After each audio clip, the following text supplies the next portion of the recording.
The Americans, Chapter 24, World War Looms.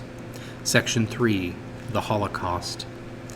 Gerda Weissmann was a carefree girl of 15 when, in September 1939, invading German troops shattered her world. Because the Weissmanns were Jews, they were forced to give up their home to a German family. In 1942, Gerda, her parents, and most of Poland's 3 million Jews were sent to labor camps. Gerda recalls when members of Hitler's elite Schutzstaffel, or security squadrons, SS, came to round up the Jews. A personal voice, Gerda Weissmann Klein. "We had to form a line, and an SS man stood there with a little stick. I was holding hands with my mother, and he looked at me and said, 'How old?' And I said, 18. And he sort of pushed me to one side and my mother to the other. And shortly thereafter some trucks arrived, and we were loaded onto the trucks. I heard my mother's voice from very far off ask, 'Where to?' And I shouted back, 'I don't know.'"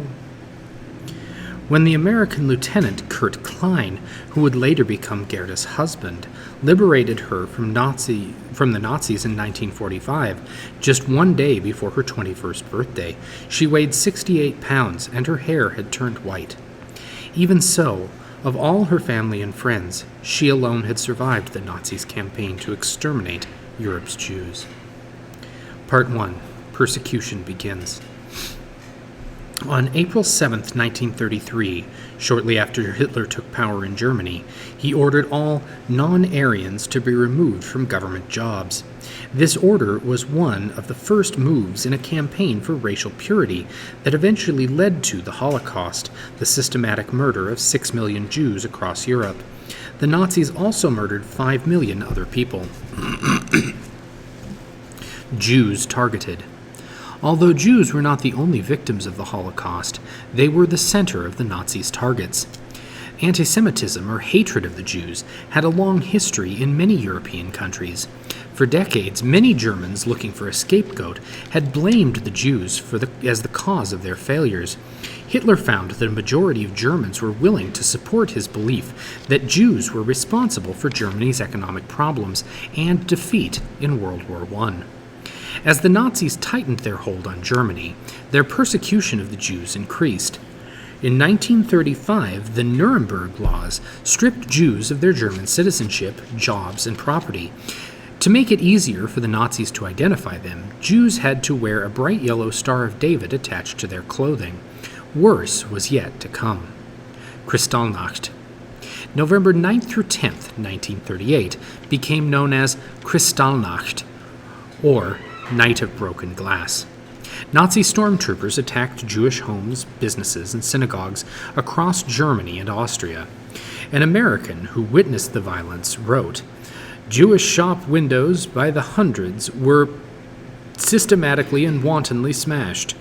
The main streets of the city were a positive litter of shattered plate glass. Around 100 Jews were killed, and hundreds more were injured. Some 30,000 Jews were arrested and hundreds of synagogues were burned. Afterwards, the Nazis blamed the Jews for the destruction." A flood of Jewish refugees. Kristallnacht marked a step up in the Nazi policy of Jewish persecution. Nazis tried to speed Jewish immigration, but encountered difficulty. Jews fleeing Germany had trouble finding nations that would accept them. France already had 40,000 Jewish refugees and did not want more. The British worried about fueling anti-Semitism and refused to admit more than 80,000 Jewish refugees. They also controlled the Palestine Mandate, part of which later became Israel, and allowed 30,000 refugees to settle there. Late in 1938, Germany's foreign minister, Joachim von Ribbentrop, observed, "We all want to get rid of our Jews. The difficulty is that no country wishes to receive them." Although the average Jew had little chance of reaching the United States, persons of exceptional merit, including physicist Albert Einstein, author Thomas Mann, architect Walter Gropius, and theologian Paul Tillich, were among 100,000 refugees the United States accepted. Many Americans wanted the door closed. Americans were concerned that letting letting in more refugees during the Great Depression would deny U.S. citizens jobs and threaten economic recovery. Among Americans, there was widespread anti-Semitism and fear that enemy agents would be allowed to enter the country. President Roosevelt said that while he sympathized with the Jews, he would not do anything which would conceivably hurt the future or present American citizens. The plight of the St. Louis. Official indifference to the plight of Germany's Jews was in evidence in the case of the ship St. Louis. This German ocean liner passed Miami in 1939. Although 740 of the liner's 943 passengers had U.S. immigration papers, the Coast Guard followed the ship to prevent anyone from disembarking in America. The ship was forced to return to Europe. The crews of the St. Louis, wrote the New York Times, cries to high heaven of man's inhumanity to man. Passenger Liane Reef Lehrer recalls her childhood experiences. A personal voice, Liane Reef Lehrer. My mother and brother and I were among the passengers who survived. We were sent back to Europe and given haven in France, only to find the Nazis on our doorstep again a few months later. More than half of the passengers were later murdered in the Holocaust. Part 2. Hitler's Final Solution. By 1939, only about 250,000 Jews remained in Germany, but other nations that Hitler occupied had millions more. Obsessed with a desire to rid Europe of its Jews, Hitler imposed what he called the final solution, a policy of genocide, the deliberate and systematic murder of an entire population. The condemned.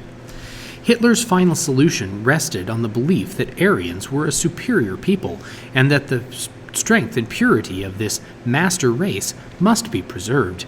To accomplish this, the Nazis condemned to slavery and death not only Jews, but other groups that they viewed as inferior or unworthy or as enemies of the state. After taking power in 1933, the Nazis had concentrated on silencing their political opponents, communists, socialists, liberals, and anyone else who spoke out against the government. Once the Nazis had eliminated these enemies, they turned against other groups in Germany. In addition to Jews, these groups included the following: Gypsies, who the Nazis believed to be an inferior race; Freemasons, whom the Nazis charged as supporters of the Jewish conspiracy to rule the world; Jehovah's Witnesses, who refused to join the army or salute Hitler. The Nazis also targeted other Germans whom they found unfit to be part of the master race. Such victims included homosexuals, the mentally deficient, the mentally ill, the physically disabled, and the incurably ill. Hitler began implementing his final solution in Poland with special Nazi death squads. Hitler's elite Nazi security squadrons, or SS, rounded up Jews, men, women, children, and babies, and shot them on the spot. Forced relocation. Jews also were ordered into dismal, overcrowded ghettos, segregated Jewish areas in certain Polish cities. The Nazis sealed off the ghettos with barbed wire and stone walls. Life inside the ghettos was miserable. The bodies of victims piled up in the streets faster than they could be removed. Factories were built alongside ghettos where people were forced to work for German industry. In spite of the impossible living conditions, the Jews hung on. While some formed resistance movements inside the ghettos, others resisted by other means. They published and distributed underground newspapers. Secret schools were set up to educate Jewish children. Even theater and music groups continued to operate. Concentration camps. Finally, Jews in communities not reached by the killing squads were dragged from their homes and herded onto trains or trucks for shipment to concentration camps or labor camps. Families were often separated, sometimes, like the Weissmans, forever. Nazi concentration camps were originally set up to imprison political opponents and protesters. The camps were later turned over to the SS, who expanded the concentration camp and used it to warehouse other undesirables.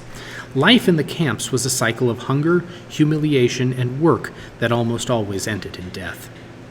The prisoners were crammed into crude wooden barracks that held up to 1,000 people each. They shared their crowded quarters as well as their meager meals with hordes of rats and fleas. Hunger was so intense, recalled one survivor, that if a bit of soup spilled over, prisoners would converge on the spot, dig their spoons into the mud, and stuff the mess into their mouths. Inmates in the camps worked from dawn to dusk, 7 days a week, until they collapsed. Those too weak to work were killed. Some, like Rudolf Raeder, endured. He was one of only 2 Jews to survive the camp at Belzec, Poland. A personal voice, Rudolf Raeder. The brute Schmidt was our god. He beat and kicked us if he thought we were not working fast enough. He ordered his victims to lie down and gave them 25 lashes with a whip, ordering them to count out loud. If the victim made a mistake, he was given 50 lashes. 30 or 40 of us were shot every day. A doctor usually prepared a daily list of the weakest men. During a lunch break, they were taken to a nearby grave and shot. They were replaced the following morning by new arrivals from the transport of the day. It was a miracle if anyone survived for 5 or 6 months in Belzec. Part 3. The Final Stage. The final solution reached its final stage in early 1942. At a meeting held in Wannsee, a lakeside suburb near Berlin, Hitler's top officials agreed to begin a new phase of the mass murder of Jews. To mass slaughter and starvation, they would add a third method of killing, murder by poison gas. Mass exterminations. As deadly as overwork, starvation, beatings, and bullets were, they did not kill fast enough to satisfy the Nazis. The Germans built 6 death camps in Poland. The first, Chelmno, began operating in 1941 before the meeting at Wannsee. Each camp had several huge gas chambers in which as many as 12,000 people could be killed a day. When prisoners arrived at Auschwitz, the largest of the death camps, they had to parade by several SS doctors.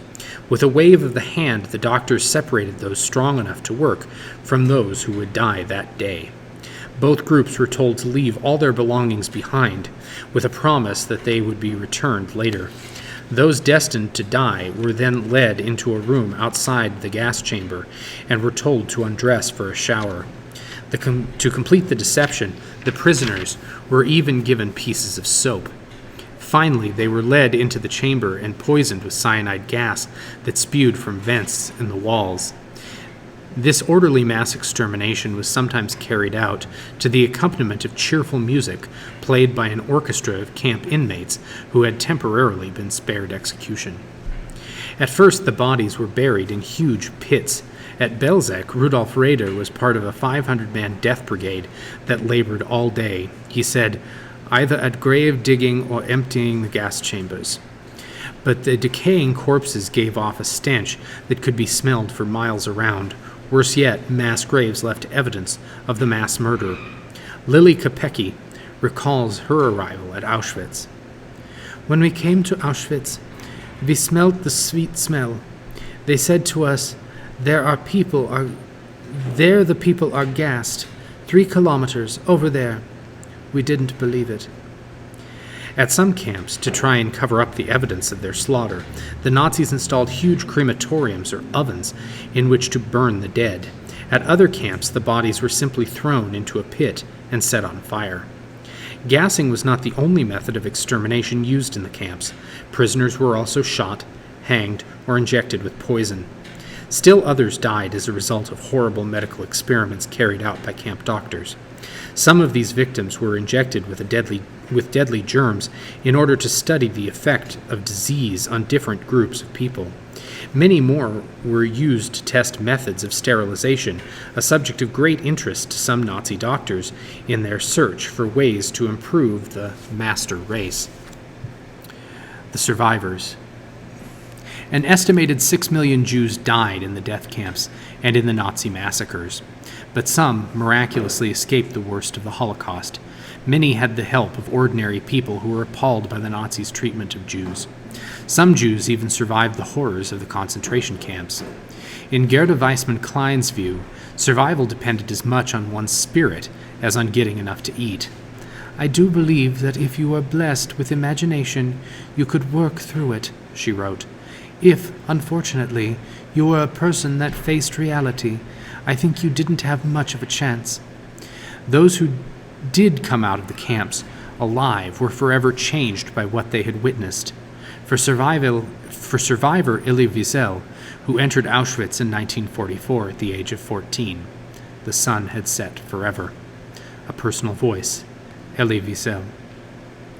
Never shall I forget that night, the first night in the camp, that turned my life into one long nightmare 7 times sealed. Never shall I forget that smoke. Never shall I forget the small faces of the children whose bodies I saw transformed into smoke under a silent sky. Never shall I forget those flames that consumed my faith forever. Never shall I forget the nocturnal silence that deprived me of all eternity of the desire to live. Never shall I forget those moments that murdered my God and my soul and turned my dreams to ashes. Never shall I forget those things, even were I condemned to live as long as God himself. Never.